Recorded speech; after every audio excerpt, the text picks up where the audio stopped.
नमस्कार दोस्तों, मैं विकास शाक्य एक बार फिर से स्वागत करता हूं आप सबका अपने चैनल पर।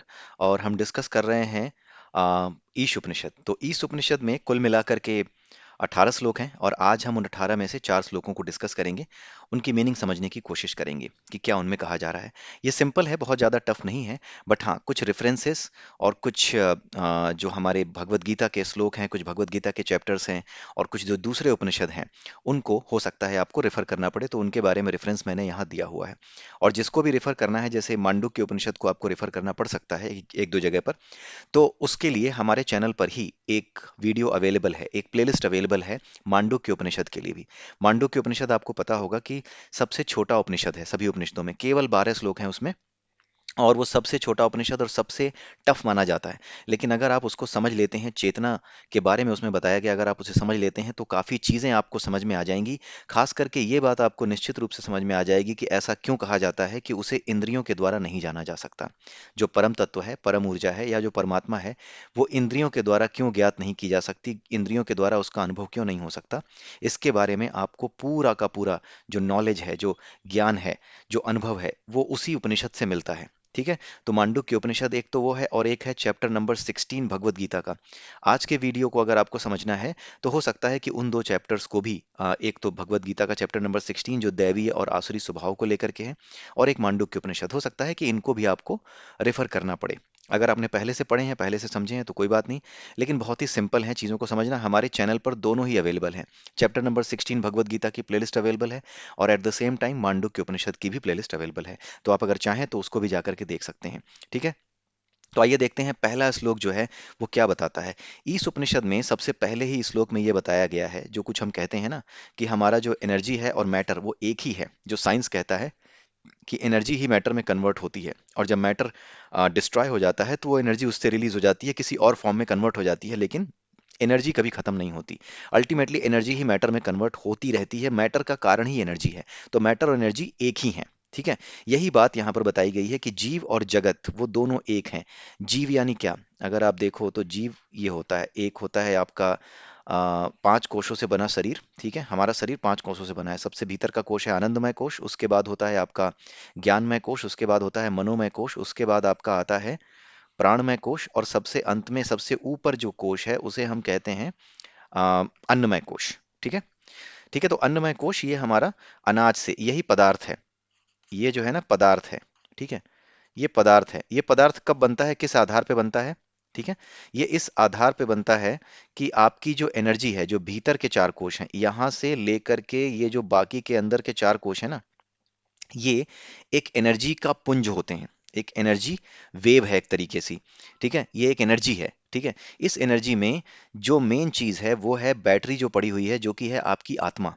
जो कि उसी परम ऊर्जा, जो कि जो मेन जो परम ऊर्जा है, जो मास्टर वेव है, जिसको कहते हैं परमात्मा, वो जो परम ऊर्जा है, उसी से निकली हुई एक छोटी सी चिंगारी है। परमात्मा अगर आग है तो चिंगारी आत्मा है। ठीक है। चिंगारी में भी वही सारे गुण हैं जो कि आग में है। तो इस स्तर पर, आग और चिंगारी में, इस स्तर पर कोई द्वैत नहीं होता, कोई अंतर नहीं होता। चिंगारी भी उतनी ही बड़ी आग पैदा कर सकती है जितनी बड़ी आग से वो खुद निकली है। यानी तत्व के स्तर पर ये आग और ये चिंगारी एक होते हैं। यहीं पर अद्वैत होता है। ठीक है। यहीं पर अद्वैत है। दोनों में कोई अंतर नहीं है। लेकिन क्योंकि ये जो चिंगारी है ये एक जो है शरीर के भीतर बंद है, ये एक पदार्थ का रूप धारण कर लेती है। ठीक है। ये पदार्थ के रूप में है, इनफैक्ट उसी से निकली हुई है, और ये पदार्थ के रूप में चारों तरफ व्याप्त है। तो कुछ शरीरों का निर्माण होता है, 84 लाख योनियां हैं। उन शरीरों के निर्माण में ये ऊर्जा, ये मुख्य ऊर्जा होती है, जिसे आत्मा कहते हैं, जिसे चेतना कहते हैं। इसके ऊपर जो है हमारा जो ज्ञानमय कोश है, ये इसी आत्मा से ही प्रकाशित है। असल में आत्मा से ही सारे के सारे चल रहे हैं। जैसे बैटरी से पूरी की पूरी मशीनरी चलती है एक सेल, एक घड़ी के अंदर, वैसे ही आत्मा से ही हमारे शरीर की पूरी मशीनरी चलती है। यही main main source of energy है। ठीक है। इसके बाद आता है ज्ञानमय के पास आनंद, आपका जो मनोमय कोश होता है। मनोमय कोश में क्या होता है कि जब आप भावनाओं के साथ जुड़ते हैं, किसी चीज से, किसी चीज से अटैच हो जाते हैं, पैसे कमाने हैं, नहीं कमा पा रहे तो अटैचमेंट हो गया। जो चीज आपको प्राप्त नहीं होती, जो जिस चीज को लेकर के आप अपने आप को अपूर्ण समझते हैं, उसी चीज के साथ आपका अटैचमेंट हो जाता है। वो अटैचमेंट एक इम्प्रिंट यहाँ पर छोड़ता है। ये जो इम्प्रिंट्स होते हैं, यही वासना के बीज कहे जाते हैं। इन वासना के बीजों से, ये वासना के बीज किससे आते हैं? वासना किस तरह की होगी ये डिपेंड करता है कि किस तरह के गुण के अंतर्गत आप बने हुए हैं। किस तरह के गुण के अंदर अंतर्गत आपकी प्रवृत्तियां हैं। कुछ लोग पढ़ने लिखने में, ज्ञान प्राप्त करने में ही आनंद महसूस करते हैं, तो वो किस किस तरह की प्रवृत्ति है, वो सतोगुणी प्रवृत्ति है, सत की प्रवृत्ति है। तो इस सत के अंतर्गत अगर बीज है, उसी तरीके से रज के अंतर्गत है, कुछ हो सकता है रज के अंतर्गत बीज पड़े हुए हों, उसी तरीके से कुछ बीज हो सकता है तम के अंतर्गत पड़े हुए हों। इन तीनों गुणों के बारे में चैप्टर नंबर 14 भगवत गीता में आप पढ़ सकते हैं। हमारे चैनल पे भी प्लेलिस्ट अवेलेबल है, वहां जाकर के पढ़िए और उसके बाद ये समझिए कि किस तरह से ये बीज, वासना के बीज तरह तरह के हो सकता है। सतोगुणी वासना के बीज ज्यादा हों, रजोगुणी के कम हो, तमोगुणी के थोड़े उससे कम हो या ज्यादा हो। तो जितनी मात्रा में ये बीज अवेलेबल होते हैं, बीज का मतलब आप समझ रहे हैं, अटैचमेंट, ठीक है। तम की वजह से अटैचमेंट, जैसे कि कोई जैसे कोई बदमाश बंदा है, कभी कभी आपने ये घटनाएं सुनी होंगी कि किसी लड़की को प्रपोज किया, उसने मना कर दिया तो उसके चेहरे पे तेजाब फेंक दिया। तो ये जो है, ये क्या है, तेजाब फेंकने की घटना क्यों होती है, इसी तम के अंतर्गत होती है। ये तमोगुणी स्वभाव है। केवल अपनी इंद्रियों के सुख के लिए जो अटैचमेंट होता है, वो अटैचमेंट अगर पूरा नहीं हुआ तो जो आप अपराध करते हो वो तम के अंतर्गत करते हो। तो ये सारे के सारे जो केवल इंद्रियों तक ही सीमित रहते हैं, वो तमोगुण के अंतर्गत बीज होते हैं। तो कुछ बीज आपके मनोमय कोष में सतोगुण से प्रभावित होते हैं, कुछ वासना के बीज रजोगुण से, और कुछ तमोगुण से प्रभावित होते हैं। ये अंतःकरण पे पूरा प्रभाव डालते हैं आपके, ठीक है। ये मनोमय कोश ही अंतःकरण से जुड़ा हुआ है और कुछ अलग नहीं है इससे, ठीक है। तो ये आपके जो बीज होते हैं, इसमें मान लीजिए 100 बीज हैं, 100 में से अगर 50% से ऊपर सत हैं तो आप पूरी तरीके से सतोगुणी कहे जाते हैं। अगर रजोगुणी बीज 50% से ऊपर हैं तो आप रजोगुणी हो गए। अगर तमोगुणी 50% से ऊपर हैं तो महानालायक हैं आप जो है तमोगुणी हो गए। आप जानवरों की जैसी एनर्जी अपनी कन्वर्ट कर चुके हैं। तो जितने बीज जिस तरीके के होते हैं, उसी के हिसाब से इसकी एक एनर्जी होती है। जैसे आत्मा की एक एनर्जी है, वैसे ही इन बीजों के मिलने से, सतरज और तम के अलग अलग वासना के जो बीज हैं, इनके इकट्ठा होने से जो एक रिजल्टेंट आता है, वो रिजल्टेंट एनर्जी को जनरेट करते हैं। ये जो रिजल्टेंट एनर्जी है, ये जिस तरह के मैटर में कितने तरह के मैटर होते हैं, 84 लाख तरीके की योनियां हैं।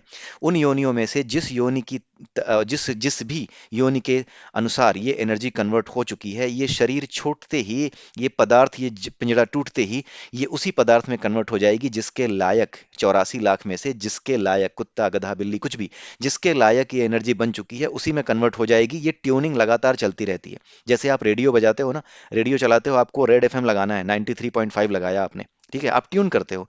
उसी तरीके से ये नेचर लगातार, लगातार ये नेचर यानी परमात्मा लगातार आपकी ट्यूनिंग कर रहा है।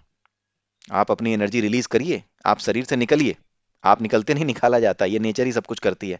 आपकी मर्जी से आप मरते वरते नहीं है, जब तक कि आप इस नेचर के साथ एकाकार ना हो जाए, योग ना हो जाए। परम योगी ही अपनी इच्छा से त्याग कर सकता है अपनी आत्मा का, अपने शरीर को छोड़ सकता है। जिसका योग हो जाए, यानी जो परमात्मा की जो वेवलेंथ है, परमात्मा की जो ऊर्जा है, उसके अनुसार उसके साथ एक रूप हो जाए, उसके साथ उसका क्या हो जाए, ट्यूनिंग हो जाए, तभी वो अपनी मर्जी से छोड़ सकता है शरीर, जिसे कहते हैं परम योगी।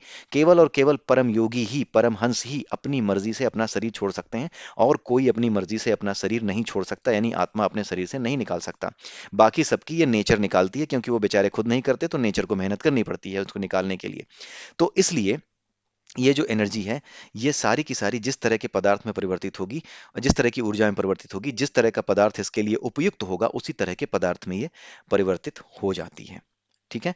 तो ये जो पदार्थ और ऊर्जा है, उसकी एकता के बारे में यहाँ पर इस तरीके से बताया गया है, और सब कुछ उसी परम ऊर्जा से है। क्योंकि ये जो आत्मा है, जिसे हम चैतन्य कहते हैं, जिसे ऊर्जा कहते हैं, इस शरीर की ऊर्जा कहते हैं, ये भी कहाँ से आई है, ये उसी परम ऊर्जा से आई है। वो आग है तो ये चिंगारी है, ठीक है। अब क्योंकि सब कुछ उसी परम ऊर्जा से आया हुआ है, तो यहाँ पर एक बड़ी अच्छी बात बताई गई है कि जब सब कुछ उसी ऊर्जा से आया है, तो एक काम करो कि इसका त्याग पूर्वक भोग करो। त्याग पूर्वक भोग का मतलब क्या है? त्याग पूर्वक भोग का मतलब यह है कि आप अपने आप को मालिक मत समझो, इस संसार में जितनी भी चीजें हैं उनका मालिक मत समझो। ये दुनिया सीधी सी चीज है, इसको समझने के लिए कोई फिलोसॉफिकल होने की जरूरत नहीं है, प्रैक्टिकली समझो इसे। वो प्रैक्टिकलिटी जो कि आध्यात्मिकता से बयान नहीं की जा सके, वो प्रैक्टिकलिटी है ही नहीं। प्रैक्टिकलिटी को जब तक आध्यात्म का सहारा ना मिले, तब तक वो प्रैक्टिकलिटी टिक नहीं सकती, ठीक है। अब आप ये समझ लीजिए कि त्याग पूर्वक भोग करने का क्या मतलब है। इसका मतलब यह है कि किसी भी चीज को अपना मत समझिए। क्यों? क्योंकि ये संसार ठीक वैसे ही है आपके लिए जैसे कि किराए का घर। एक दिन यहां से निकलना है, तो जब ये किराए का घर है, तो इस किराए के घर में जितनी भी चीजें रखी हैं, वो आपकी नहीं है। आप उनका इस्तेमाल कर सकते हैं, लाइट आ रही है, पंखा लगा हुआ है, एसी लगा है, गीजर लगा है, सब इस्तेमाल कीजिए, लेकिन इसको अपना माल मत समझिए, ठीक है। बपौती मत समझिए इसे अपनी। इसी को कहा जाता है त्याग पूर्वक भोग करना। इसका मतलब यह है कि समझाने की कोशिश यहाँ पे यही की जा रही है कि इस संसार को तुम किराए का घर समझो और कुछ मत समझो, दैट्स इट। इतनी सी बात ये कही जा रही है। और किसी के धन की इच्छा मत कर, ये तो एक बट ऑब्वियस बात हो गई। ये भी कहा गया है कि किसी के धन की इच्छा मत करो, यानी लालच मत करो कि उसका मुझे मिल जाए या दूसरों को लूट लूं, क्योंकि ये इसमें से कुछ भी तुम्हारा नहीं है। लूटने बनाने वाला सब यही है, जो परम ऊर्जा है, इसी ने सब कुछ जो है प्रदान किया है। जमीन, धन, सोना, चांदी जो भी देख के तुम प्रभावित हो जाते हो, क्योंकि उसका एक मूल्य हो गया है समाज के अंदर। क्योंकि उसके जरिए तुम व्यापार करते हो, एक ट्रांजैक्शन करते हो, इसलिए तुम्हें वो मूल्यवान लगती हैं। वो तुम्हें एक ऐसी चीज लगती है जिससे ज्यादा कीमती चीज कोई और हो नहीं सकती। और इसी वजह से क्या होता है कि ये सारे बवाल पूरी दुनिया में होते हैं। तो इन सारे बवालों से बचने के लिए सलाह दी जा रही है कि किसी दूसरे के धन की इच्छा मत करो। ठीक है, आई होप कि ये श्लोक आपको समझ में आया होगा।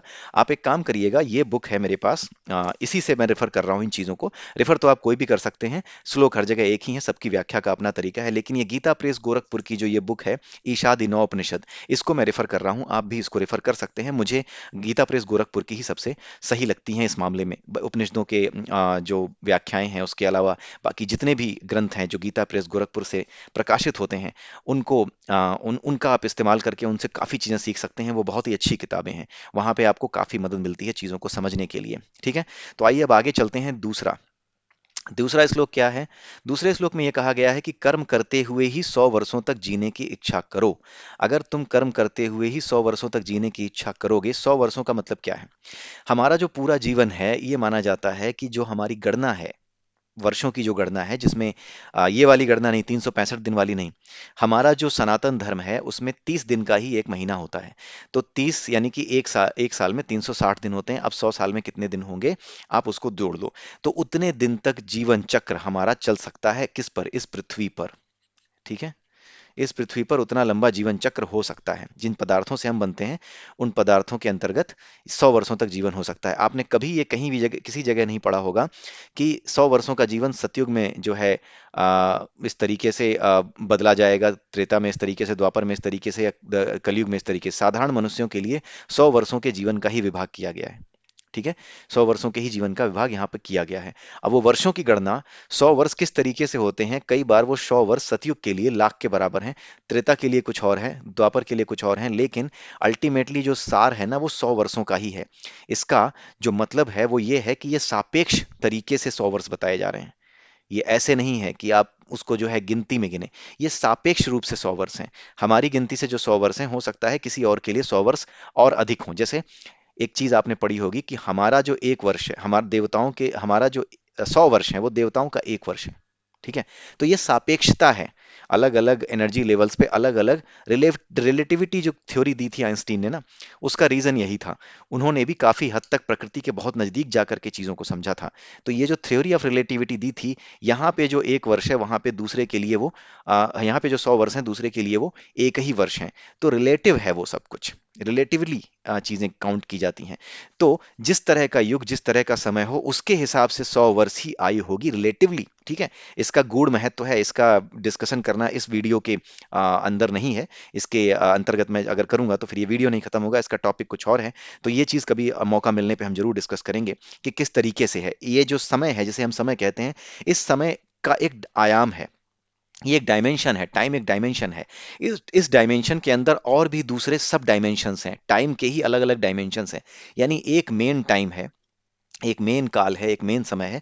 उस समय के भीतर भी समय के अलग अलग डायमेंशंस एग्जिस्ट करते हैं। ये एक अलग ही टॉपिक है जिसको हम इसमें डिस्कस नहीं कर सकते, बट हाँ, ये just for your sake of knowledge कि हाँ, ये चीजें भी हमारे यहाँ समझाई गई हैं, बताई गई हैं।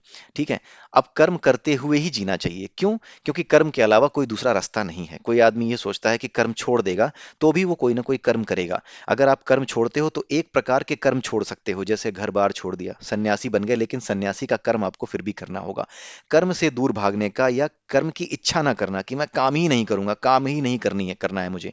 आप ये सोचो, कुछ लोग ये सोचते हैं कि जैसे ही मैं संसार को छोड़ दूंगा तो कर्म से छुट्टी मिल जाएगी। कर्म से छुटकारा कभी नहीं मिलता। आप अगर अपने घर को, परिवार को छोड़ देते हैं तो आप सांसारिक कर्म छोड़ देते हैं, और आप सोचते हैं कि आप जंगल में जाके तपस्या करेंगे, तो आप सन्यासी के कर्म वहीं से शुरू कर देते हैं। तो कर्म से छुटकारा कभी नहीं है। ये जो भ्रम होता है कि कर्म से छुट्टी मिल मिल जाएगी, संसार से छुट्टी तो कर्म से छुट्टी मिल गई, ये भ्रम दूर करने के लिए ही ये श्लोक यहाँ पे कहा जाता है। और यही भ्रम दूर करने की कोशिश कोशिश भगवान कृष्ण ने भी की, जिसमें वो सफल भी हुए और अर्जुन को तैयार भी किया महाभारत लड़ने के लिए। तो कर्म जो है वो करना ही पड़ता है, और किस तरह से करना पड़ता है, जो आपकी प्रवृत्ति है, जो आपकी टेंडेंसी है, उसी के अनुसार आप कर पाओगे, उसी के अनुसार आप आगे बढ़ पाओगे, क्योंकि बाकी और कोई रास्ता आपके पास नहीं है। क्यों? एक कहानी है महाभारत में ही, जो भीष्म पर्व है उसी में एक कहानी आती है व्याध की। एक व्याध था, एक कसाई था। वो कसाई के घर में पैदा हुआ था, लेकिन बहुत बड़ा ज्ञानी था। कसाई होने के कारण वो मांस बेचता था, जानवरों के शरीर के टुकड़े करता था और उन्हें थैले में भर करके दूसरों को बेचता था, जो मांस खाया करते थे।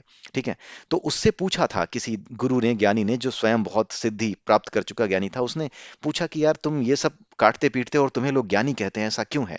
तो वो हंस करके सारी बातें बताता है कि जो कर्म है उसका तुम्हारे ज्ञान से और तुम्हारे ज्ञानी होने से, अंतर्ज्ञान के प्रकट होने से सीधा संबंध है भी और नहीं भी है। सीधा संबंध ऐसे है कि जो प्रवृत्ति के अनुसार आपको कर्म मिला है, वो एक कसाई था, उसको कोई और कर्म मिल ही नहीं सकता था। वो कसाई के घर में पैदा हुआ। उस घर में पैदा होने की वजह से जो परिस्थितियां वो बदल सकता था, वो बचपन में उसके लिए नहीं विद्यमान थी। वो बचपन में अपने घर को अमीर नहीं बना सकता था। वो अपने घर की स्थितियां, अपनी स्थितियां जहां वो जाकर के क्षत्रियों के या फिर ब्राह्मणों के काम कर सके, वो नहीं कर सकता था।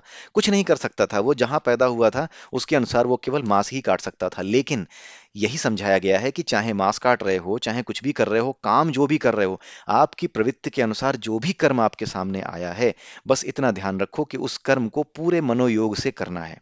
पूरे मनोयोग से उस कर्म को करना है, जैसा भी है। अब उस कर्म के अनुसार जैसा भी आपको निर्धारित फल है, वो फल आपको मिलेगा, और वो कर्म आपने ही निर्धारित किया है। अगर आपने अपनी प्रवृत्ति किसी पिछले जन्म में इस तरह की बना ली थी कि आप जानवरों को काटने में, दूसरों को काटने पीटने में, क्रूरता करने में ही आनंद लेते हैं, तो आपकी एनर्जी ऐसी बन गई थी कि आप वहीं ट्यून हो गए जहां पे कसाई रहते हैं। कसाई की जो पत्नी है, उसी का गर्भ जो है आपके लिए उचित है, तो वहां पे आप पहुंच जाते हो। उसी तरीके से जानवरों वाली प्रवृत्ति है, तो जानवरों की माँ का गर्भ ही आपके लिए प्रवृत्त है, आपके लिए उचित है, और आप वहीं पे जाके ट्यून हो जाओगे। तो ये ट्यूनिंग लगातार चलती रहती है, इसके अलावा कोई भी कारण नहीं है जन्म होने का आदमी के। ठीक है। तो जिस जगह पे आपकी ट्यूनिंग हो गई है वो आपने खुद तय की थी, और अब आप इसको काटिए। अब आप फंस गए हो, आपने फंसाया है, इसलिए शांति पूर्वक इस फंसे हुए जीवन से बाहर निकलिए, श्रद्धा पूर्वक करिए। लेकिन क्योंकि जिसे पछतावा होता है, जो इस तरह के जीवन में आ जाता है, जो अपने जीवन को समझने लगता है कि ये काम करना पड़ रहा है मुझे, लेकिन फिर भी अंदर कहीं ना कहीं अगर आध्यात्म रहता है, तो उसके भीतर से वो प्रकट हो जाता है। फिर वो जानता है कि जब वो आध्यात्म प्रकट हो जाता है, तो वो जानता है कि मेरे अंदर जो नॉलेज है, ये नॉलेज भी पीछे से ही आती है। कई बार किसी जन्म में किसी योगी से, किसी सिद्ध पुरुष से ज्ञान मिलने के कारण, जानकारी मिलने के कारण एक इम्प्रिंट ज्ञान का भी रह जाता है। ठीक है। वो ज्ञान का इम्प्रिंट सही समय आने पे प्रकट होता है, तो अपना काम जिसके अंदर प्रकट हो जाता है, वो जानता है कि अपना काम करते रहो, इसका अंदर के ज्ञान से कोई लेना देना नहीं है। लेकिन वो अंदर का ज्ञान प्रकट तभी होगा जब इसको बिना बेचैन हुए, जैसा सामने आया है वैसा करते रहोगे। अगर मैं अंबानी के यहाँ पैदा हुआ होता, तो शायद हो सकता है ये वीडियो ना बना रहा होता। ठीक है। कहीं ना कहीं क्योंकि उस समय मुझे जो है ऐसा थोड़ी है कि पैसे के लिए बना रहा हूँ। बात यह है कि ये प्रेरणा ही नहीं मिलती कि बिना पैसों के लिए भी, बिना किसी स्वार्थ के भी, हमें अपने जो संस्कृति है, अपना धर्म है, उसके लिए भी हमारे कुछ कर्तव्य हो सकता है, ये मेरे दिमाग में ही ना आता। क्योंकि जो धन दौलत है, हो सकता है वो मेरे बुद्धि को ढक देती, हो सकता है मैं ये ना करता, हो सकता है ये करता। डिपेंड करता है कि पिछले जीवन से जो ज्ञान का पुंज है वो किस स्तर पे, सतोगुण के किस स्तर पे लेकर के मैं आया हूं। तो उस स्तर पे ही हम अपना काम शुरू करते हैं, अगले जीवन में अपने कर्म शुरू करते हैं। इसीलिए कहा गया है कि जो सामने आ पड़ा है, प्रवृत्त कर्म जो भी सामने आ पड़ा है, तुम्हारी टेंडेंसी के अनुसार, जहां तुम्हारा जन्म हुआ, जो कुछ तुमने सीखा, जो कुछ तुमने समझा, जिस तरह से अपने आप को डेवलप किया, जिस काम के लिए अपने आप को तैयार किया, उसी काम को करो। उसको छोड़ करके कोई दूसरा काम तब तक मत करो जब तक उसके लिए तुम तैयार नहीं हो। गौतम बुद्ध ने जब ये जान लिया कि वो सांसारिक जीवन में रह ही नहीं सकते, न्याय कर ही नहीं सकते, उनका मन सन्यासी हो चुका है, तब वो गए। पहले उन्होंने ये नहीं सोचा कि मैं सन्यासी बनूंगा, तब उनका मन सन्यास में आया ना। पहले मन का सन्यासी होना जरूरी है, तब सन्यास धारण करना उचित है। लेकिन पहले ये सोच लेना कि अब छोड़ेंगे ये सब, अब सन्यासी बनेंगे, अब मन को सन्यास में स्थित करेंगे, ये नहीं है। मन ही जब समर्पित हो सन्यास के प्रति, मन ही जब समर्पित हो ईश्वर के प्रति, तभी सन्यास का उपयोग है। अदरवाइज ये सोच के कि आज से छोड़ रहा हूं सब कुछ, आज से घर बार छोड़ रहा हूं, आज से जंगल जाऊंगा, वहां जंगल में बैठ करके अब सन्यासी बनूंगा, तो तय करने के बाद मन को उस स्थिति में लाना, ये सन्यास नहीं है। मन पहले इस स्थिति में आ जाए समर्पण की, और तब सन्यास लेना, तब ये उचित है, तब ये वास्तव में कर्म से, अपने सांसारिक कर्मों से सन्यास है। लेकिन जो सन्यासी के कर्म है वो फिर भी चलते रहेंगे। तो ये तरीका है, ये काम करने का तरीका है, यही यहाँ पर बताया गया है कि कर्म करते हुए ही, कर्म से दूर मत भागो। कौन से कर्म? जो स्वाभाविक रूप से आपके सामने आ गए हैं, जो आपकी प्रवृत्ति के अनुसार, आपके जन्म के अनुसार, जो देश काल है, जो आपका एनवायरमेंट है, उसके हिसाब से जो आपके जीवन में आ पड़े हैं, उनको आप करते रहिए। यही बात यहाँ पे समझाई गई है। ठीक है, कर्म से न जुड़ने का यही मार्ग है, अलिप्तता। इसी को निष्काम कर्म कहा गया है। अलिप्तता क्या है? निष्काम कर्म, जिसके बारे में भगवान कृष्ण कहते हैं ये निष्काम कर्म है। ठीक है, तो कर्म करिए प्रवृत्ति के अनुसार। जैसे अर्जुन था, उसके सामने क्षत्रिय का कर्म आया था, क्योंकि उसने अपने आप को इसी कर्म के लिए तैयार किया। पिछले जीवन में कुछ इस तरीके के ही काम किए होंगे कि उसकी ऊर्जा क्षत्रिय के कुल में ही पैदा होने लायक थी, जहां पे लोग राजकाज करते हैं, समाज की सुरक्षा करने का उत्तरदायित्व लेते हैं, जिनमें बहादुरी है, जिनमें निडरता है, मृत्यु से डर नहीं है, मर जाना देश के लिए, राष्ट्र के लिए, यही भावनाएं पिछले जन्म से लेकर के वो अगले जन्म तक जिस तरह की एनर्जी है, वैसे ही लोगों के बीच में वो ट्यून हो जाते हैं। ठीक है, तो यही मार्ग है उसका, लेकिन वो उससे भागना चाह रहा था। वो कह रहा था कि मैं पहले जो है वो बनूंगा, अब जो है लड़ाई छोड़ करके ना मैं क्या बनूंगा, सन्यासी बनूंगा। तो बात वही है, भगवान कृष्ण यही बताना चाह रहे थे कि पहले मन में समर्पण हो तब तो वो सन्यास लो। तुम्हारा मन का समर्पण ही उधर नहीं है, तो तुम इस काम को छोड़ करके, जिसके प्रति तुम्हारा मन समर्पित है, तुम्हारा मन, तुम्हारा शरीर, तुम्हारा अस्तित्व समर्पित है तुम्हारे कर्म के प्रति, किस तरह की टेंडेंसी तुमने बनाई है, अपनी ऊर्जा को किस तरह का डेवलप किया है, वही तुम्हारा समर्पण है। अभी तुम कह रहे हो कि इससे छोड़ करके मैं सन्यास की तरफ चला जाऊं, ये संसारिक कर्म छोड़ दूं, युद्ध छोड़ दूं, तो तुम उधर जाकर के अपने आप को तैयार करोगे, ये कोई तरीका नहीं है। पहले तुम्हारे अंदर उसके प्रति समर्पण हो, उसके प्रति एक अंदर जो है सरेंडर की जो फीलिंग है वो उत्पन्न हो जाए कि हाँ ये छोड़ दो। सरेंडर की फीलिंग अंदर उत्पन्न हो गई, उसके बाद ही, मतलब पहले मन में सरेंडर आए तब सन्यासी बनो। ऐसा नहीं कि आज से, आज जो है आज लड़ाई की थी, आज शाम को कह रहे हैं कि आज से मैं जा रहा हूं, आज से जा रहा हूं अब मैं करूंगा ना। अगर आज से जा रहे हो तो इसलिए जा रहे हो कि आज अभी इसी समय दिमाग में ये आ गया कि यार नहीं, युद्ध ठीक नहीं है, संसार को शांति का उपदेश देना चाहिए, जैसे अशोक के साथ हुआ था, तब तो आपका धम्म में जाना उचित है। और नहीं तो फिर आपका धम्म में जाना एक नौटंकी से बड़ी कुछ भी नहीं है। ठीक है, केवल और केवल राजनीतिक प्रपंच होगा वो। ठीक है, आइए देखते हैं आगे। तीसरा तीसरा श्लोक ये है कि अज्ञान के बारे में इसमें बताया गया है। अज्ञान क्या है? अज्ञान का मतलब है आत्मा का दर्शन न होना, यानी अपने आप को आत्मा के रूप में न पहचान पाना, न जान पाना। ठीक है, जो लोग अपने आप को आत्मा के रूप में नहीं जानते हैं, वो जो भी काम करते हैं वो क्या है? आत्मा का हनन करने वाले या आत्महत्या करने वाले लोग हैं। हर रोज ऐसे लोग आत्महत्या कर रहे हैं। जो लोग अपने आप को आत्मा के स्वरूप में जानने के इच्छुक नहीं है या नहीं जानते हैं, और उसके बाद इच्छा भी नहीं है उनकी कि हम जानें, और उसके बाद वो लगातार काम किए जा रहे हैं, तो वो अपनी आत्मा का हनन कर रहे हैं, उसका एक्सप्लॉयटेशन कर रहे हैं अननेसेसरली, क्योंकि वो इस संसार में फंसने के लिए नहीं बनी है। वो अननेसेसरली एक्सप्लॉयटेशन करने की वजह से क्या कर रहे हैं? हर रोज एक तरीके से अपनी आत्मा का हनन करने के कारण हर रोज ही आत्महत्या कर रहे हैं। एक आदमी जो एक बार आत्महत्या कर लेता है, उससे कहीं ज्यादा बुरी हालत इनकी है। ये भी उतने ही बड़े पापी हैं। आत्महत्या करना अगर अपराध है, तो ये भी उतने ही बड़े अपराधी हैं, और ये तो रोज कर रहे हैं। वो तो एक बार में निपट के मर गया जो कि आत्महत्या कर चुका था। वो तो चित्त की एक ऐसी स्थिति होती है आत्महत्या, जहाँ पे आपका बुद्धि विवेक सब कुछ समाप्त हो जाता है, केवल चित्त रह जाता है। तो वो अराजकता करता है पूरी, कि अगर कोई इच्छा पूरी ही नहीं हो सकती तो इस शरीर में रहने का क्या लाभ? वो अराजक है, वो छोड़ देता है। जैसे लोग कहते हैं ना, ये देश मुझे कुछ नहीं दे रहा, पेट्रोल के दाम बढ़ गए हैं, डीजल के दाम बढ़ गए हैं, दुनिया में आग लगी है लगती रहे, मुझे लेना देना नहीं है, दुनिया में कुछ भी होता रहे, मुझे लेना देना नहीं है, मुझे तो भैया पेट्रोल सस्ता चाहिए, डीजल सस्ता चाहिए। तो क्या करेंगे? नहीं मिल रहा, ओफो नहीं मिल रहा, अच्छा क्रांति हो सकती है देश में? अच्छा नहीं हो सकती, कोई बात नहीं, हम देश ही छोड़ देंगे। तो ये जो अराजकता है, ये जो अंदर से आत्मा को निकालने का काम जो करती है, वो यही चित्त ही करता है। ये चित्त क्या करता है? आत्मा हमारा जो है आत्मा शरीर को छोड़ के चला जाए, इस शरीर में ना रहे, कोई दूसरा शरीर मिल जाए जहाँ पे इस संसार को जीने का, अपनी जो वासनाएं हैं उनका पूरा करने का कोई मार्ग मिले। इसके लिए ये चित्त ऐसी स्थिति लेकर के आता है। चित्त क्या होता है? चित्त बिल्कुल अराजक होता है। वो पूरी तरीके से अराजकता को ही मानता है, जैसे किसी भी चीज में वो व्यवस्थित नहीं होता। वो क्या करता है? किसी भी चीज के लिए बस क्रांति करने लगता है। बिना सोचे समझे जो क्रांति करे वही चित्त है। आपके शरीर के भीतर जो बिना सोचे समझे क्रांति की भावना लगता है कि अब क्या जीने का फायदा, मरो, यानी इस शरीर को ही खत्म कर दो, यही चित्त है।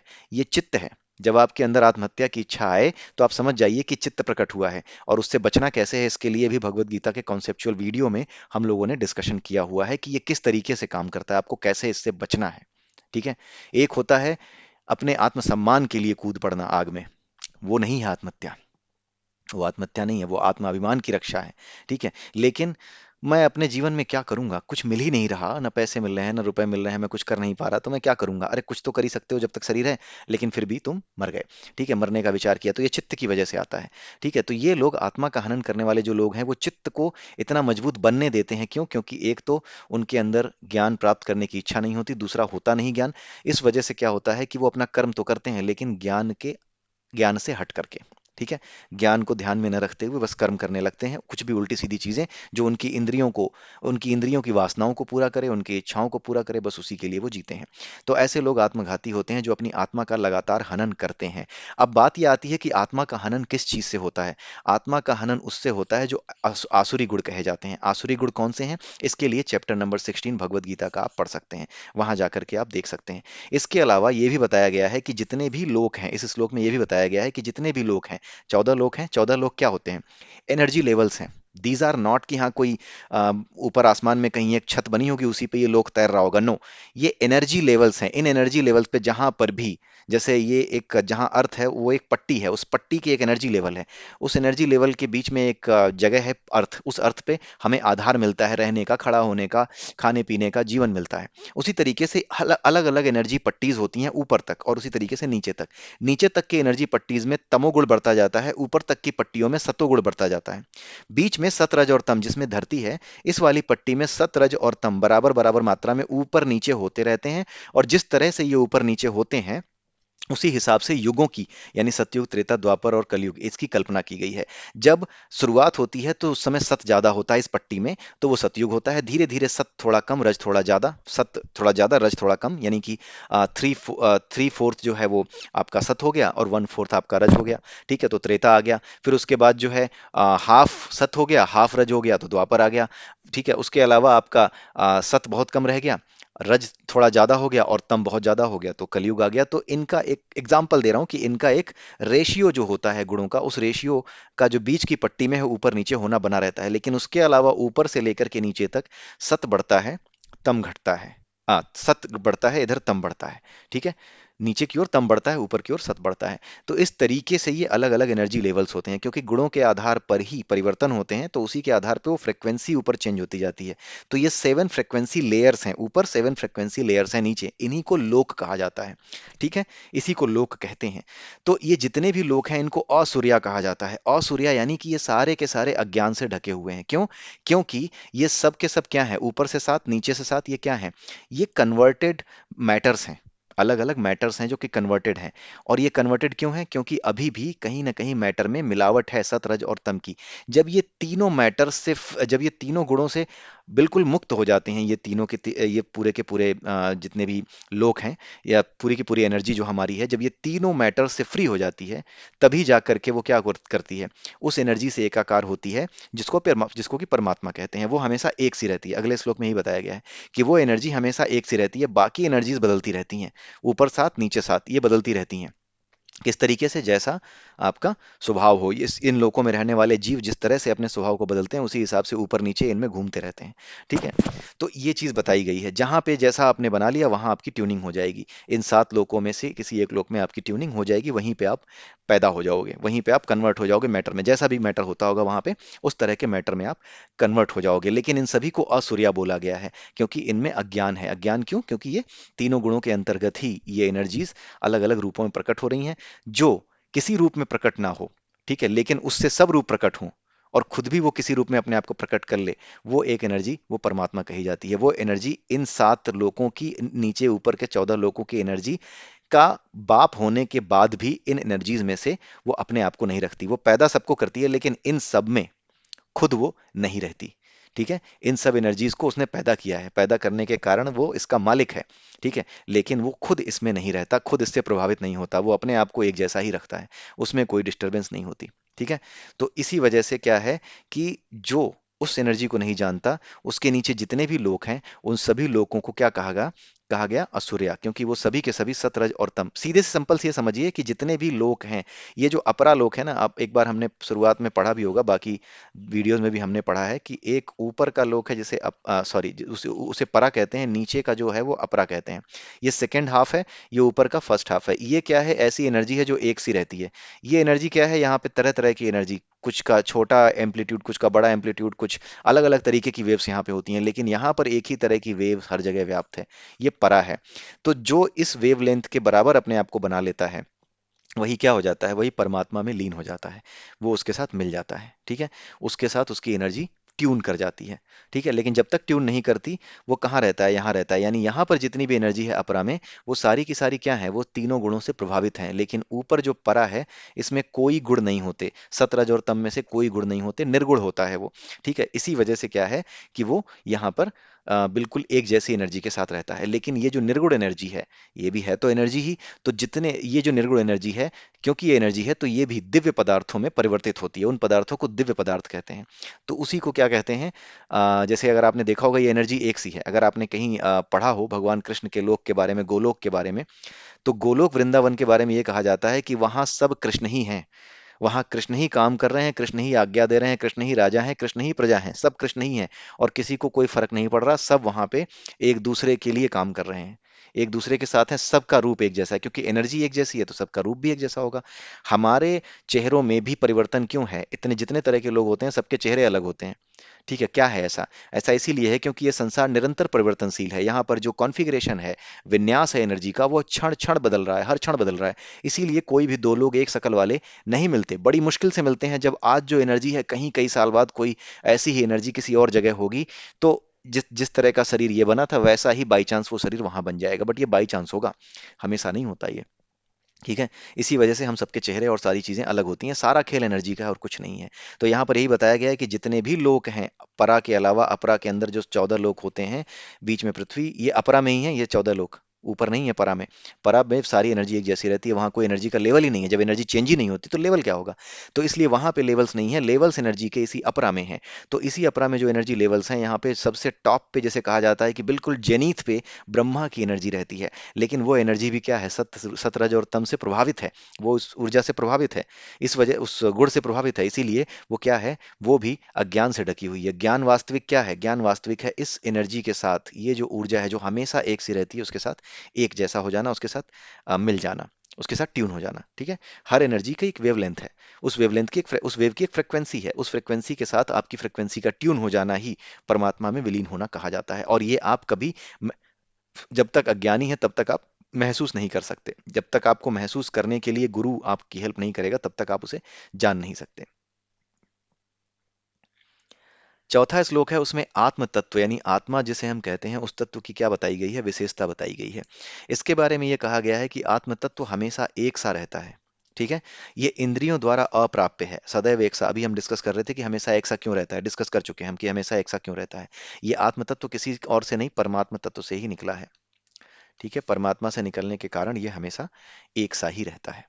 ठीक है, इंद्रियों द्वारा अप्राप्य, इंद्रियों द्वारा इसे क्यों नहीं जाना जा सकता? देखिए, हमारे पास ये इंद्रियां होती हैं, यही आंख है, यही कान है, यही मेरा शरीर है, सब कुछ है। लेकिन जब हम सोते हैं और हमें नींद आ जाती है और हम सपने देखते हैं, तो हम ये नहीं जान पाते कि हम सपने में हैं। हमें सब कुछ असली होता हुआ लगता है। ये अज्ञानी की स्थिति होती है। ज्ञानी जान जाते हैं कि मैं सपना देख रहा हूँ, लेकिन अज्ञानी नहीं जान पाते। नॉर्मल रूप से जो अज्ञानी है वो नहीं समझ पाते कि हाँ मैं सपना देख रहा हूँ। क्योंकि एनर्जी जो है ना, जो चेतना है, जो हमारी जो आत्मा है, उसकी चेतना के 4 स्तर हैं। इन स्तरों के बारे में मांडुक्य उपनिषद में बताया गया, और हमारे चैनल पे प्लेलिस्ट भी अवेलेबल है मांडुक्य उपनिषद की। तो यहाँ पर जाकर के आप देख सकते हैं मांडुक्य उपनिषद में कि किस तरीके से चेतना के यानी कॉन्सियसनेस के 4 लेवल्स बताए गए हैं। और उन 4 लेवल्स में से एक लेवल ये भी होती है जिसमें हम सपने देख रहे होते हैं और सो रहे होते हैं। हम जान नहीं पाते कि हम क्या हैं। हम ये नहीं है, जो कुत्ता मुझे दौड़ा रहा है ये सचमुच में नहीं दौड़ा रहा, ये जो मुझे घबराहट हो रही है ये सपने में हो रही है, सचमुच में नहीं हो रही है, ये हम नहीं जान पाते। जो लोग नहीं जान पाते, ठीक है, कई लोग क्या, सभी लोग लगभग लगभग सभी का अनुभव यही रहा हुआ है कभी ना कभी, कि हम नहीं जान पाते। तो जब आप सोचिए कि इस शरीर में रहते हुए एक चेतना से, जो जगने वाली चेतना है, जब आप सोने वाली चेतना और सपने देखने वाली चेतना में जाते हो, उतने में ही आप अपने आप को भूल जाते हो। तो जब वो परमात्मा नाम की चेतना जब आपके साथ एकाकार होगी तो आप उसे ऐसे अनुभव नहीं कर पाओगे, जब तक कि आप इतने ज्ञानी या इतने कैपेबल ना हो कि आप ये जान सको कि हाँ आप ये हो। और जब जान जाओगे तो आप बता नहीं पाओगे। क्यों? क्योंकि वो इंद्रियों से ना व्यक्त होता है, ना इंद्रियों से बताया जाता है, ना उसे महसूस किया जाता है। आपने अभी देखा कि इन्हीं इंद्रियों से, यही इंद्रियां आपके पास होती हैं सोते समय, और यही इंद्रियां नहीं जान पाती कि आप चेतना के दूसरे स्तर पे चले गए हो। तो जब आप चेतना के किसी भी स्तर पे जाओगे, हाईएस्ट स्तर पे जिसे परमात्मा कहते हैं, तब भी आप जान नहीं पाओगे। जो कहता है ना कि मैं भगवान हूं, या जो कहने लगे कि मैं ईश्वर हूं, परमात्मा हूं, मुझे मानो, वो ढोंग कर रहा है। ठीक है। भगवान कृष्ण के लिए क्या कहा जाता है? भगवान कृष्ण ने कहा कि मैं ही एक परम तत्व हूं। राइट। वो एक अलग स्थिति है। वो एक ऐसी स्थिति है कि मैं ही एक परम तत्व हूं। इसका मतलब आप समझ रहे हो उन्होंने क्यों कहा? उन्होंने ये समझाने के लिए कहा कि जो कुछ ये एनर्जी पूरे संसार में व्याप्त है, वही एनर्जी मेरे भीतर अभिव्याप्त है, तुम्हारे भीतर भी है अर्जुन, लेकिन तुम उसे जान नहीं पाए हो कि तुम वो हो। मैं इसे पूरी तरह से जान गया हूं, लेकिन इसका व्याख्यान इंद्रियों द्वारा नहीं किया जा सकता। इसे गुरु ग्रहण करने पे ही पता लगता है कि हाँ किस स्थिति में हो, आप कहाँ पहुंच चुके हो। ठीक है। जो मॉडस ऑपरेंडी है वो गुरु ही जानता है कि किस तरीके से ये किया जाए, किस तरीके से ये बताया जाए। गुरु भी जान रहा होता है, लेकिन केवल परमात्मा के अतिरिक्त, केवल और केवल ईश्वर के अतिरिक्त कोई ये कहने का अधिकार नहीं रखता कि मैं ईश्वर हूं। अगर कोई कहता है कि मैं ईश्वर हूं, और उसके बाद अगर आपको जानना है कि हाँ इसने कहा है कि ईश्वर है, तो आपको ये जो पूरी पूरी भगवत गीता है, और ये जो मांडुक्य उपनिषद है, और ये जो आपके मुंडक उपनिषद है, केन उपनिषद है, उनमें, या फिर आपका जो अष्टावक्र गीता है, उनमें जो भी अनुभव बताए गए हैं आत्मा के, अगर वही अनुभव उस व्यक्ति के हैं, तब तो आप समझिए कि वो किसी स्तर पे ऊपर पहुंच चुका है। लेकिन जो व्यक्ति परमात्मा है, वो कभी भी इतनी तारीफ अपनी नहीं करेगा, ना कुछ कहेगा। वो बस कुछ ही लोगों को बताएगा जिनको उस पर पूरा विश्वास है, केवल उन्हीं के सामने प्रकट होगा, और उन दोनों के बीच बिना शब्दों के आदान प्रदान हो जाएगा। सामने वाला जान जाएगा कि ये परमात्मा है, और परमात्मा उसे बता देगा। जैसे भगवान कृष्ण और अर्जुन के बीच जब गीता का उपदेश चला, तो अर्जुन बता नहीं पाया अपने भाइयों को कि हाँ ये भगवान है। कैसे भगवान है? बस बता दिया कि मुझे पता चला कि ये भगवान है, लेकिन उनको वो अनुभव वो बता नहीं सकता, वो सामने रख के दिखा नहीं सकता। ना ही कृष्ण उसके भाइयों को चुनते हैं अर्जुन के कि हाँ मैं उन्हें भी दिखाऊं अपना स्वरूप। ना, वो सिर्फ अपने चमत्कार दिखाते हैं। चमत्कार किस लिए? क्योंकि चमत्कार वो इसलिए करते हैं क्योंकि वो परम ऊर्जा है, इसलिए।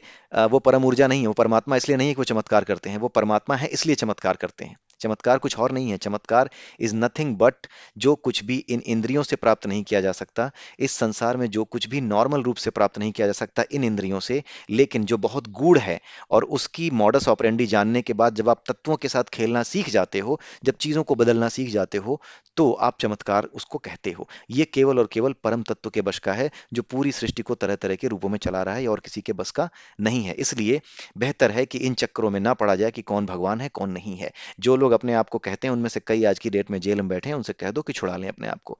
ठीक है। एक था बहुत ज्यादा कहा करता था, कृष्ण को उसने भूत कहा था कि वो भूत है, कृष्ण जो है वो भूत है। भगवत गीता में जो है कृष्ण नहीं कि एक भूत बोल रहा था उनके मुंह से। ठीक है। और उनका कहना ये था कि जो है ये सारी चीजें जो है वो जो बनी हुई है सृष्टि, वो कबीर पंथी है बेसिकली। तो कबीर को परमात्मा बताया। ठीक है। कबीर परमात्मा का स्वरूप है, माना, लेकिन उस व्यक्ति ने क्या किया, खुद को परमात्मा बनाने के लिए कबीर पंथी विचारधारा को आगे बढ़ाने की कोशिश में अपने आप को जेल के अंदर बिठा लिया। और आज की डेट में अगर आप देखें, तो जिन कृष्ण को वो भूत कह रहा है, उन्हीं कृष्ण के लिए अपनी रामायणी में उन्हीं कबीरदास जी ने प्रार्थना लिखी है। बिट्ठल कहा है, बिठूला ऐसे करके कहते हैं वो। तो उन्हीं कृष्ण की प्रार्थना ये खुद कबीरदास कर रहे हैं, और वो पोपट चंद क्या कर रहे हैं कि वो बुराई करते हैं उनकी। कहते हैं कृष्ण तो भूत थे, ये कुछ नहीं थे, ये तो एक धोखेबाज था, ये तो काल था, ये तो एक प्रेत था। ठीक है। इस तरह की बात करते हैं। तो आज की डेट में वो कहाँ बैठे हुए हैं? जेल में। तो ऐसे लोगों की स्थिति ये होनी ही है। कारण ये है कि ये गलत व्याख्या कर रहे हैं, और अपने आप को इतना नीचे गिरा ले रहे हैं कि अहंकार से इतने ज्यादा भर जा रहे हैं कि भगवान को इन्हें सजा देने की जरूरत नहीं है, खुद अपने आप को रस्सी में बांध रहे हैं, जिससे ये बाहर नहीं निकल सकते, और जेल के अंदर बैठ गए हैं। बढ़िया चक्की पीस रहे हैं, कोई दिक्कत नहीं है, बढ़िया एकदम मस्त चल रहा है उनका जीवन। ठीक है। तो मांडुक्य उपनिषद में इंद्रियों द्वारा ये क्यों अप्राप्त प्राप्य है, ये मैंने समझा दिया। कि मांडुक्य उपनिषद में जाकर के आप देख लीजिएगा कि किस तरीके से एक चेतना के दूसरे चेतना के स्तर पे जाने पर आपको पता ही नहीं चलता कि किस चेतना के अंतर्गत आप हो। आप सपना देख रहे हो तो आपको नहीं पता है है कि चेतना की कौन सी स्टेज में हो, आप वो नहीं हो जो जगते समय थे। उसी तरीके से उसके अलावा एक स्टेज ऐसी होती है जिसमें आप सपने भी नहीं देखते और सो रहे होते हो। उस स्टेज में तो आपको पता ही नहीं चलता कि आप कहाँ हो, लेकिन वो भी एक कॉन्शियसनेस है, क्योंकि आप जिंदा हो ना, इसीलिए वो भी एक कॉन्शियसनेस है। उसके भी ऊपर एक कॉन्शियसनेस है जिसे तुरीय कहते हैं। वो इन सभी कॉन्शियसनेस की बाप है, और इनका भी बाप है। इन सभी कॉन्शियसनेस का बाप कौन है? वो है परमात्मा, जो परम ऊर्जा है, वहां से ये कॉन्शियसनेस निकली है। वही परम कॉन्शियसनेस है, सुप्रीम कॉन्शियसनेस है। तुरीय अवस्था को जानना ही सुप्रीम कॉन्शियसनेस के नजदीक पहुंचना है, उस तक पहुंच जाना है। ठीक है। इसको हर कोई नहीं पहुंच पाता, इस तक योगी परमहंस ही पहुंच पाते हैं। ठीक है। और तीसरा गुण बताया गया है कि स्थिर होते हुए भी सभी गतिमानों से वो आगे है। कौन? आत्मा, यानी परमात्मा, जो कि आत्मा का पिता है। ठीक है। वो एक तरीके से परम ऊर्जा जो है वो अपनी जगह पे स्थिर है। आप ऐसे समझिए कि ये रहा गोला, यहाँ पे चल रहा है मैच। ठीक है। यहाँ पे कुछ लोग जो है इधर उधर उधर उधर कर रहे हैं, आप हो रेफरी। आप अपनी जगह बैठे हो, देख रहे हो सबको। आप सिर्फ देखने वाले हो। जो देखने वाला है ना, वो इन भागने वालों से हमेशा आगे है। क्यों? क्योंकि इन भागने वालों को कहाँ तक भागना है, कितनी सीमा में भागना है, उस सीमा का निर्धारण इसने किया हुआ है। जो भी इधर उधर भाग के गड़बड़ करेगा उसको वहीं से रोक देगा। उसको यहीं से बाहर निकाल सकता है कि चलो आओ बैठो तुम हमारे पास, तुम नहीं खेलोगे। ठीक है। तो जितना भी दौड़ लो भाग लो, वो हमेशा आपसे आगे है। इसका मतलब ये है, आपके मन से भी आगे है, क्योंकि आपका मन एक सेकंड में कहीं भी पहुंच सकता है। लेकिन कहीं भी पहुंच जाए, कुछ भी करने लगे, लेकिन वही कर पाओगे जो प्रकृति के नियमों के अनुसार हो सकता है, नहीं तो नहीं कर पाओगे। ठीक, यही रेफरी और इसका एग्जाम्पल। ठीक है। तो स्थिर होते हुए भी वो सभी गतिमानों से आगे है। उसके द्वारा ही प्रवृत्त कर्मों का विधान वायु के द्वारा किया जाता है। परमात्मा के भय से ही वायु चलती है। भय, परमात्मा का भय, उन्हीं के द्वारा। भय का मतलब क्या? कि वायु को चलने का एक तरीके से आदेश दिया है उन्होंने। वायु के चले बिना ये सारी चीजें, न तो अग्नि हो सकती है, न सूर्य में प्रकाश हो सकता है, न ही जल बन सकता है मेघों से, यानी वर्षा का जल भी नहीं आ सकता। अग्नि के लिए भी वायु चाहिए। ठीक है। सूर्य में जो प्रकाश है वो किस वजह से है? क्योंकि सूर्य में अग्नि है, वो अग्नि भी इनडायरेक्टली, फिर जो प्रकाश है वो इनडायरेक्टली वायु के द्वारा ही है। बिना वायु के आग नहीं लग सकती। 49 तरह की वायु होती हैं। ठीक है। 49 तरीके की वायु होती हैं पूरे के पूरे आकाश में। ठीक है। पूरे के पूरे यूनिवर्स में 49 तरह की वायु होती हैं। उन्हीं में से हर वायु जो है, अलग अलग तरह की वायु अलग अलग लोकों में चलती है। जैसे सूर्य के पास जो वायु है, जो उसको जलने में सहायक होती है, वो वायु अलग है। हमारे यहाँ जो आग जलाने में सहायक होती है, वो वायु अलग है। ठीक है। उस उतनी ही वायु की आवश्यकता है जो यहाँ पे हमारे लिए छोटी मोटी आग जला सके। लेकिन सूर्य पे जो आग जलती है, उसके लिए जिस स्तर की वायु चाहिए, जिस स्तर का लेवल चाहिए वायु का, वो वहां पे है। ठीक है। वहां पे एक अलग तरीके की वायु चलती है, उसका नाम कुछ और है। 49 तरीके की वायु के अलग अलग नाम है। तो अल्टीमेटली वायु के द्वारा ही अग्नि है, अग्नि के द्वारा ही प्रकाश है, इसलिए सूर्य का प्रकाश अल्टीमेटली वायु के द्वारा ही है। और ये जो बादल बनते हैं, ये हवा के दबाव से ही बनते हैं। आप जरा सोचिए, आज की डेट में हमारा जो जियोग्राफी है वो फिनोमिनन बताता है कि किस तरीके से बादल बनते हैं। जहाँ पे कंडेंसेशन ज्यादा है, जहाँ ज्यादा कंडेंस है हवा, और जहाँ कम कंडेंस है हवा, ज्यादा कंडेंस हवा से कम कंडेंस हवा की ओर हवा चलती है। ठीक है। हवा ज्यादा कंडेंसेशन से कम कंडेंसेशन वाली प्लेस की ओर चलती है, ज्यादा घनत्व से कम घनत्व वाले जगह में। तो इसकी वजह से ही क्या होता है, ये हवा ही क्या करती है, जो जलवाष्प उड़ रही है, पानी से जो वाष्प उड़ रही है, ये हवा ही लेकर के जाती है इनको। अगर ये लेकर के ना जाए तो बादल ना बरसें। तो अल्टीमेटली हवा के द्वारा ही ये जो प्रवृत्त कर्म है, सूर्य का प्रवृत्त कर्म, बादलों का प्रवृत्त कर्म, अग्नि का प्रवृत्त कर्म यानी जलाना, सूर्य का प्रवृत्त कर्म यानी प्रकाश देना, मेघ का प्रवृत्त कर्म यानी पानी देना, ये सारे जो प्रवृत्त कर्म हैं, जो इनकी प्रवृत्तियां हैं, मेघ की प्रवृत्ति है जल देना, सूर्य की प्रवृत्ति है प्रकाश देना, अग्नि की प्रवृत्ति है जलाना। तो ये सब किससे संभव है? वायु द्वारा। तो यही चीज यहाँ पे बताई गई है कि वायु ईश्वर के भय से चलती है, पर उस परम ऊर्जा के भय से चलती है, यानी वो परम ऊर्जा इस वायु को धक्का देती है।